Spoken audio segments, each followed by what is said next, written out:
आभार मानेन की त्यांनी माझी भाषणं ही लोकांपर्यंत घराघरापर्यंत पोहोचवली. त्याबद्दल मी त्यांचा आभारी आहे. तसंच जी मराठी वर्तमानपत्र आहेत त्याच्यामध्ये त्यांनी यावेळेला बऱ्यापैकी चांगलं सांभाळून घेतलं, त्याबद्दलही मी सर्वांचे मी आभार मानतो. परवा दिवशी मी भिवंडी ग्रामीण आणि कल्याण पश्चिम इथे मी सभेसाठी गेलो असताना जरा थोडीशी तब्येत बिघडली आणि मी दोन्ही ठिकाणी मी जरा सभा फार आवरत्या घेतल्या. आवरत्या नाही किंबहुना पहिल्या सभेत तर मला बोलताच नाही आलं, पण नंतर गोळीबिळी घेऊन जरा सगळं व्यवस्थित झालं. पण पहिल्या त्या 2 सभांना मला बोलता नसल्या आल्यामुळे तिथल्या माझ्या उमेदवारांची मी दिलगिरी व्यक्त करतो. ते विजयी झाल्यावरती मी त्यांच्याकडे निश्चित त्यांना भेटण्यासाठी आणि तिथल्या नागरिकांना भेटण्यासाठी मी जाईन, एवढं निश्चित.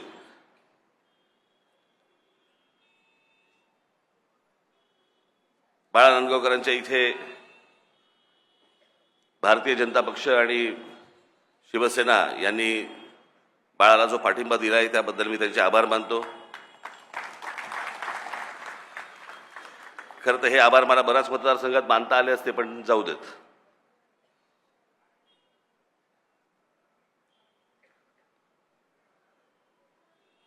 आज महाराष्ट्रामध्ये अनेक प्रश्न लोंबकळलेले आहेत, खोळंबलेले आहेत.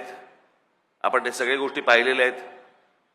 मी महाराष्ट्रभर आता अनेक ठिकाणी जाऊन आलो, अनेक लोकांना भेटलो, अनेक लोकांशी चर्चा केली, पत्रकारांशी भेटलो, पत्रकारांशी बोललो, आपल्या लोकांशी बोललो, इतर लोकांशी बोललो. अत्यंत वाईट परिस्थिती महाराष्ट्रामधली आहे. मी आपल्याला एवढंच सांगतो, या सगळ्या गोष्टी ज्या आपल्या आजूबाजूला ज्या घडतायत, म्हणजे आम्हाला चालायला फुटपाथ मिळत नाही, चांगल्या गाड्या चालवायला आम्हाला रस्ते चांगले मिळत नाही, ट्रॅफिक जॅम असतो, मुलांना शाळांना ॲडमिशन मिळत नाहीत, हॉस्पिटलमध्ये आम्हाला बेड्स मिळत नाहीत, मुलांना रोजगार मिळत नाही.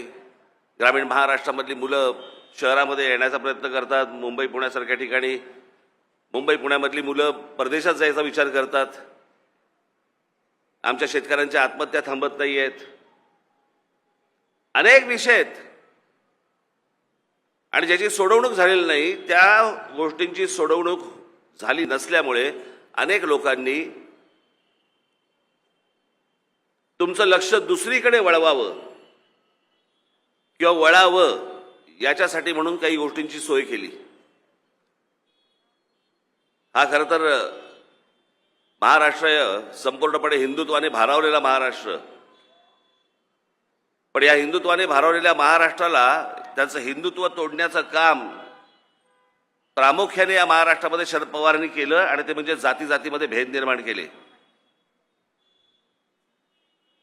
आज तुमचेही अनेक लोक, तुमचे नातेवाईक, तुमचे मित्रपरिवारातले लोक महाराष्ट्रामध्ये अनेक ठिकाणी राहत असतील. आपण जरूर त्यांना सांगा की किमान यातनं तरी महाराष्ट्र बाहेर आला पाहिजे. मी माझ्या अनेक सभांमधनं सांगितलं, उद्या महाराष्ट्र नवनिर्माण सेना असो, शिवसेना असो, भाजपा असो, तुमची काँग्रेस असो, एनसीपी असो, हे राजकीय पक्ष मेले तरी चालतील, महाराष्ट्र जगला पाहिजे.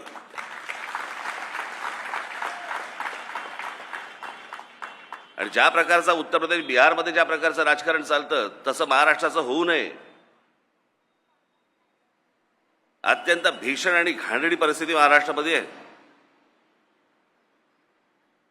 हे राष्ट्रवादी काँग्रेसच्या जन्मानंतर या सगळ्या गोष्टी सुरू झाल्या. महाराष्ट्रामधला जो एकोपा, आमच्या संत परंपरा, आमच्या संतांनी जी दिलेली शिकवण, एकोप्याची शिकवण, एकत्र राहण्याची शिकवण, सगळं विसरून चाललोय आपण. का? यांच्या स्वार्थी राजकारणासाठी. यांना स्वतःच्या स्वार्थाशिवाय दुसरी गोष्ट काही दिसत नाही. 2019ची निवडणूक आपण विचार करून बघा. या मुंबईमध्ये असू देत किंवा या शिवडी मतदारसंघामध्ये आपण घेऊया. या शिवडी मतदारसंघामध्ये आहे, मागच्या वेळेला शिवसेना भारतीय जनता पक्षाला लोकांनी मतदान केलं आणि शिवसेना भारतीय जनता पक्षाला मतदान केल्यानंतर निकाल ज्या वेळेला लागले त्यावेळेला शिवसेना उठली आणि ज्यांच्या विरोधात निवडणुका लढवल्या त्यांच्याबरोबर जाऊन बसली, फक्त मुख्यमंत्री पदाची गळ्यात माळ घालण्यासाठी. तुम्हाला कोणाला विचारलं होतं? तुम्हाला कोणाला सांगितलं होतं? तुम्हाला तुमच्या मताचा हा अपमान नाही वाटत? काँग्रेस राष्ट्रवादी नको म्हणून तुम्ही युतीला मतदान केलं आणि त्याच्यानंतर निकालानंतर एक पक्ष त्यातला उठतो आणि ज्यांच्या विरोधात निवडणूक लढवली त्यांच्यावर जाऊन बसतो स्वतःच्या स्वार्थासाठी.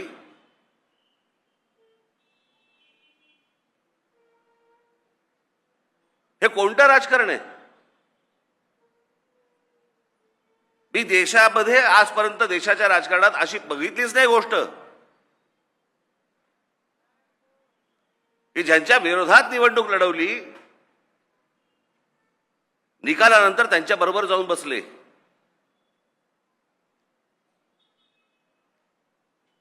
हे सगळं तुम्हाला ना, हे सगळ्या गोष्टी तुम्हाला विसरायला लावतायत. कशातनं? जातीतनं.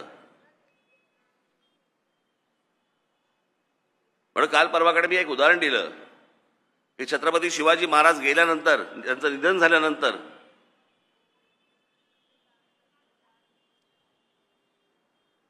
ही समाधीमध्ये नंतरची गोष्ट, पण जे काय तिथे त्यांना त्यांच्या अंत्यविधीकडे झाले त्या जागेवरती